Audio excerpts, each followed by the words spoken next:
यहाँ थोड़ा सा साउंड दिखाओ कि कैसा साउंड आ रहा है। ये लकड़ी गाड़ के अच्छे से ये जुगाड़ को बना सकते हो आप, हो नहीं हो फिर भी ये बचता रहेगा टनन टनन।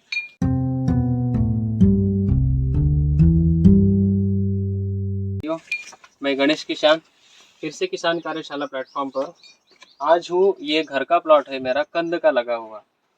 4 महीना कंप्लीट हो चुका है। एक्चुअल में यहाँ पे लगभग 20 दिन 40 दिन या 1 महीने में एक बार कभी कभी आता हूँ, क्योंकि ये प्रैक्टिकली मेरा प्लॉट है R&D के लिए।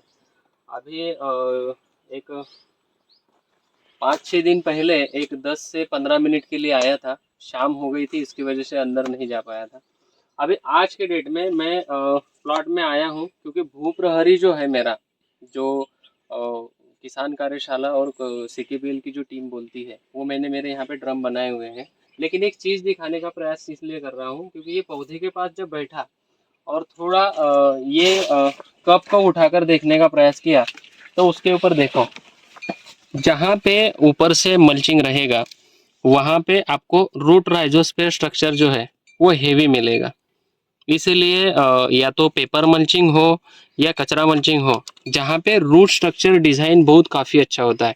और ये अगर देखोगे कि जहाँ पे जड़ें सामने आ गई वहाँ पे स्टब एंड आ जाता है, ये वाला।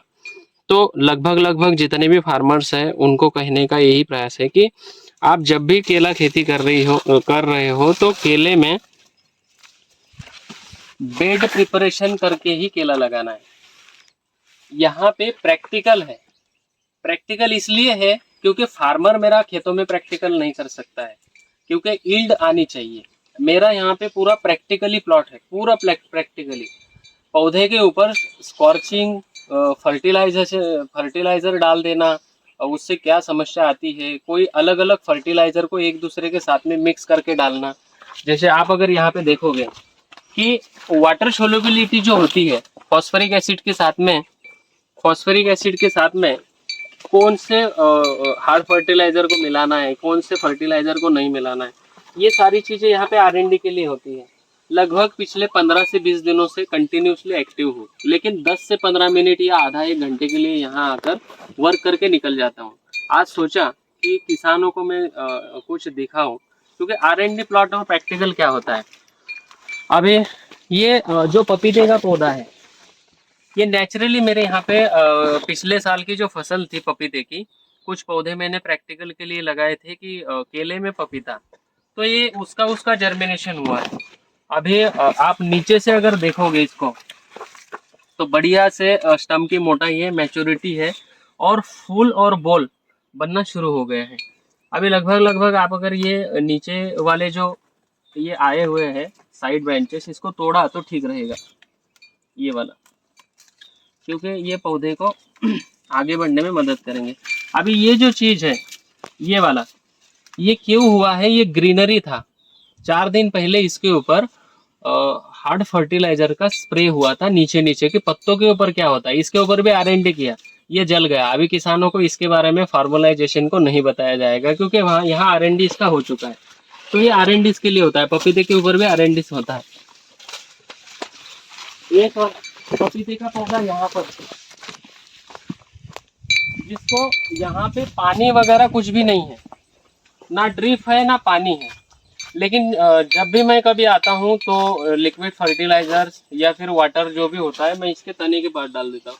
आप इसके तने की छाल को देखोगे कि ये पूरा छिल गया था। ये छिली हुई जो छाल थी, पत्ते उसके ऊपर उतने ग्रीनरी वाले नहीं थे। ये अगर मैं आपको इसका छाता अगर दिखा दूं, तो इसके ऊपर ग्रीनरी नहीं था। लेकिन इसके पहले जब मैंने भू प्रहरी बनाया था, तो इसके तने को भू प्रहरी से मतलब नहला दिया था, और 2 से 3 लीटर भू प्रहरी इसके जड़ों में डाला था। उसके बाद में ये ऊपर की जो छाता है, मतलब यहाँ से लगभग लगभग ये ग्रीनरी ग्रीनरी पकड़ लिया। खाली इसको नॉर्मली मैं कभी 10 दिन में 15 दिन में कभी भी आऊँ तो यहाँ पे थोड़ा सा पानी में डाल देता हूँ। तो पपीते को जो समझा है मैंने कि पानी बहुत ज़्यादा नहीं लगता है। ये पपीते का सिम्टम मुझे दिखा रहा है जो खड़ा है। अभी इसमें फुल बोल वो आना शुरू हो गया है, नेचुरली पपीता है। और ऊपर में फल भी बनना शुरू हो जाएगा। तीसरी और अच्छी बात कि एक ही वीडियो में ये सारी चीजें इसलिए दिखा रहा हूँ, यहाँ पे सुअरों का बहुत ज्यादा प्रकोप है। आप अगर ये चीजों को देखोगे कि ये छोटे छोटे जो पौधे हैं पूरे खेत में जितना भी है, ये सुअर की मेहरबानी है, जिसे आप पिग बोलते हो। पिग, इंग्लिश में पिग बोलते हैं सुअर को, और मराठी में डुक्कर। तो ये पिग पिग की वजह से ये बहुत ज्यादा लॉसेस हुए हैं। जो छोटे छोटे पौधे आपको दिखेंगे, नहीं तो हर पौधे में मैच्योरिटी यही होती। लगभग फर्टिलाइजर शेड्यूल जो है वो अलग, दूसरे डंडे में, मतलब यहाँ पे जो सब मेन लाइन है उसमें अलग चलता है, एक में दूसरे अलग चलता है। अभी सुअरों की मैं बात करूँ कि सुअरों को भगाने का सबसे अच्छा और बेस्ट तरीका क्या है, तो ये आपको सुनाई दे रहा होगा। ये कोई भी बोतल्स आप ले सकते हो जो कांच की है, ऊपर ढक्कन नहीं लगाना है, और ये कहीं पे भी ये लकड़ी गाड़ के अच्छे से ये जुगाड़ को बना सकते हो। आप हो नहीं हो फिर भी ये बचता रहेगा टनन टनन, तो आपके यहाँ पे सुअर नहीं आएंगे। अभी सुअरों का प्रताप इतना बढ़ा हुआ है क्योंकि मक्का निकल गई, आपकी सोयाबीन निकल गई, आपकी कपास जो है लगभग लगभग खत्म होने के लिए कगार पे है। तो सुअर अभी भागेंगे कहाँ पे? तुअर में और केले में, और केले में जो छोटा पौधा रहेगा और उसको उखाड़ के फेंक देंगे। तो ये कम से कम मैंने मेरे खेत में 6 से 7 जुगाड़ लगा के रखे हुए, ताकि वो कोई भी एरिया में जाए या कहीं पे भी जाए, उसको आवाज सुनाई देगी तो वहां रात में वो भागेगा। 6 बजे के बाद में पूरे सुअर यहाँ पे निकल के आ जाते, क्योंकि झाड़ी जंगल पूरा है यहाँ पे। एक्चुअल 1 से 1.5 महीने बाद ये पूरा झाड़ी जंगल है। ये जो सातपुड़ा पर्वत लाइन है ऊपर से, ये एकदम पास में है, 1.5 से 2 किलोमीटर पे। तो पूरी जंगल झाड़ी है। एक्चुअल यहाँ पे सुअर नहीं, सारे जंगली प्राणी को मैंने देखा हुआ है। एक्चुअल पिछले साल का मैं डाटा दूँ तो कम से कम 1.5 महीना यहाँ पे जो रटून प्लॉट था उसमें 1.5 महीना 3 बिबटा थे, जिसे बापुट बोलते, बजुट बोलते हैं। वो लगभग उनका यहीं पे ठिकाना था, क्योंकि यहाँ पे डेली पानी मिलता था उनको। उन्होंने इसको खोल के रखा हुआ था, ये इनको इसको, और यहाँ पे जब बोरिंग चालू होता था तो यहाँ पे ये पानी गिरता था, तो उनको गर्मी में पानी मिलता था। फरवरी मार्च के महीने में किसी की मजाल नहीं थी कि वहां नीचे से आकर यहाँ ट्यूबवेल के बटन को बंद कर दे। 1.5 से 2 महीना कोई नहीं आया।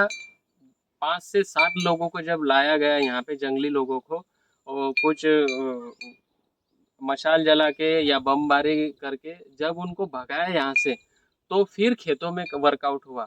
माल तो पूरा वहीं के वहीं खत्म हो गया, क्योंकि माल कटिंग के लिए कोई नहीं आ रहा था। उसके बाद में इसको रोटावेटर कल्टीवेटर करके फिर नया प्लांटेशन किया। ठीक है, चलो खैर, प्रैक्टिकली वो भी मेरे लिए ठीक था। ये अभी बना हुआ है भूप्रहरी। दीपक भाई, भूप्रहरी को अगर आप दिखाओगे तो खेतों में एप्लीकेशन करते समय यहाँ थोड़ा सा साउंड दिखाओगे, कैसा साउंड आ रहा है? एकदम स्मूथली इको सिस्टम जैसा आवाज आता है, सर्र करके आता है। तो ये चीजें आप अगर खेतों में एप्लीकेशन में लोगे, ये वाली, तो कई सारे लोग करपा, सिगाटोका, चरका के लिए बहुत परेशान है। तो सबसे मेन जड़ है कि आपके केले के पौधों में सबसे ज़्यादा समस्या है निमेटोड्स की। तो निमेटोड को आप निमेटोसाइड से भी रिकवर कर सकते हो, लेकिन वो आपके जेब के बजट के बाहर जाएगा।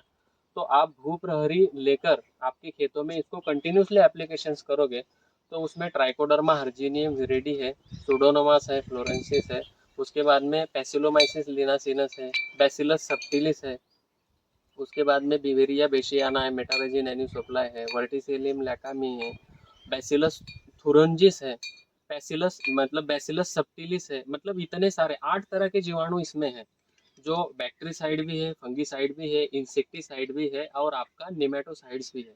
ये चीज़ों को इस ड्रम में डाल के आपको खेतों में एप्लीकेशन करना है। अभी ये 200 लीटर का जो ड्रम है, ये लगभग ये 2 ड्रम बना के रखे हुए हैं। इसको खोला नहीं है, ये एक को ही दिखाने के लिए खोला है।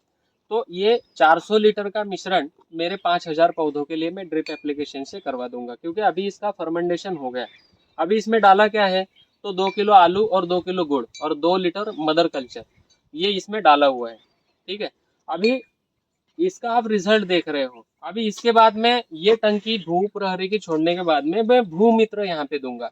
अभी भूमित्र मैंने कहाँ रखा हुआ है मैं आपको वो भी दिखा देता हूँ, क्योंकि खेत में आने के बाद में मल्टीप्लिकेशन बार मुझे 50 किलोमीटर दूरी से आना पड़ता है।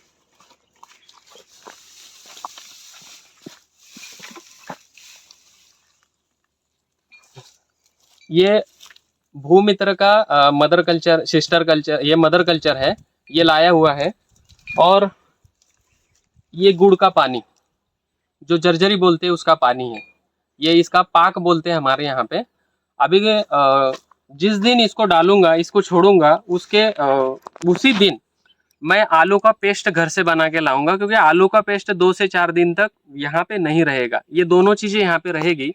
जिस दिन मैं इस टंकियों को धोऊंगा उस दिन उसमें भूमित्र वाला कल्चर उसमें डाल दूंगा। तो ये चीजें भी है कि किसानों को दिखाना है। दूसरी बात कि मुझे जहाँ पे लगेगा कि सुअरों ने ये 10 पॉइंट की, मैंने अगर 6 पॉइंट बना के रखा हुआ है और इस क्षेत्र में सुअरों ने और ज्यादा समस्याएं खड़ी कर दी, 1-2 पौधे को उखाड़ के फेंका है, तो ये जुगाड़ मैं तुरंत लगा देता हूँ। मेरे पास जुगाड़ बनाने के लिए ये लगाया हुआ होता है। तुरंत 2 रस्सी बांधो, इसके बीच में कुछ डालो, ये टनन टनन बजता रहेगा। तो ये खेतों में आपके होना चाहिए ये मिलता है, क्योंकि बार बार आओ और आपको अगर समस्या दिख रही है तो उसका समाधान उसी समय करना है। ओके, ये कुछ चीजें दिखाने का प्रयास था, बाकी कुछ नहीं है। किसान मित्रों ने कंटिन्यूसली अगर इसका एप्लीकेशंस लिया तो मेरे हिसाब से आपको जो करपा सिगाटो का फंगस के लिए जो समस्याएं आ रही है वो समस्याएं लगभग 99% खत्म हो जाएगी। दूसरा, आप भू प्रहरी का पत्तों के ऊपर स्प्रे भी ले सकते हो, उसका अद्भुत रिजल्ट आपको मिलेगा। ओके, थैंक यू भारत, नमस्ते किसान, मैं गणेश किसान, जय जवान जय किसान। इसके साथ साथ आपको धनत्रयोदशी की, दिवाली की हार्दिक शुभकामनाएं। दूसरी मेन और अति महत्वपूर्ण बात जो है, जो मैं आप सभी किसान मित्रों को बताने का प्रयास करूंगा, कि इस साल लगभग हर किसान के खेत से जितना भी रबी वाला जो हंगाम किसान ने बोया था, उस हंगाम में किसान को रेट नहीं मिला हुआ है। दूसरा, महाराष्ट्र में, पंजाब में, एमपी में कई जगह पे बाढ़ आई हुई थी, उसकी वजह से किसानों का खेत की खेती बह गए हैं। तो उन किसानों के परिवारों में दिवाली अच्छी तरीके से मनाने के लिए कई सारे प्रोग्राम रन हो रहे हैं, कई सारे फंड इस्टेब्लिशमेंट हो रहे हैं। तो कृपया करके जो भी किसान आप ये वीडियो देख रहे हो, तो आपके जेब में, आपको जहाँ पे भी सहयोग जैसा लगता है कि मेरे किसान के पास ये पैसा पहुँच जाएगा, तो आप दिवाली के मौसम में उन किसानों के यहाँ पे फंड डालने का प्रयास करें। तीसरी बात की जो भी व्यापारी वर्ग है या जो धान वगैरह सारी चीज़ें खरीद रहे हैं, तो हो सके तो मेरे किसान भाइयों को रेट में थोड़ा सा इंक्रेज करें। मतलब रेट में 100, 200, 500 रुपये का अगर आपकी तरफ से आप कुछ इंक्रेज कर रहे हो, क्योंकि पिछले 10, 15, 20 साल से आप अगर कंटिन्यूसली उस क्षेत्र में हो, तो आप अगर किसानों को 200, 300 रुपये आपके जेब से अगर दे पाओ तो वो काफ़ी अच्छा रहेगा। तो लगभग किसान मित्रों को मैं ये मेरी तरफ से बोलने का प्रयास करूंगा कि अभी इस दिवाली में जो भी खरीदी करना है, तो लगभग किसान के खेत से जो डायरेक्ट आ रहा है, जैसे केला है, तो केले में तो कई सारे किसान बहुत पीछे चले गए हैं, क्योंकि केले में रेट नहीं है। तो जो भी आप हमारे यहाँ मराठी में फराड़ बोलते हैं उसे, तो फराड़ में कुछ ना कुछ केले का चिप्स, केले से के पाउडर से बना हुआ वेपर्स, या केले के पाउडर से बना हुआ सेवई या सेव जिसे बोलते हैं, अगर आप वो परचेस कर सको तो उसमें हो सकता है कि अगले साल के लिए उसमें डिमांड बढ़ेगी। तो उस पाउडर सेशन में अगर डिमांड बढ़ेगी तो केले सेक्टर में अच्छे से डिमांड बढ़ेगी, तो रेट बढ़ेगा, तो किसान को 2 पैसे आएंगे। तो वो भी मैं किसान मित्रों को बताने का प्रयास करूंगा कि आप केले का जो भी पदार्थ बना हुआ है, केले से जो बनता है, वो लेने का प्रयास करें ज़्यादा से ज़्यादा। बस इतना ही बोल के लगभग मैं आप सभी किसान मित्रों को मेरी तरफ से, किसान कार्यशाला टीम की तरफ से, तथा तथा CKPL की टीम की तरफ से आप लोगों को दिवाली की हार्दिक शुभकामनाएं देता हूँ। जय जवान जय किसान।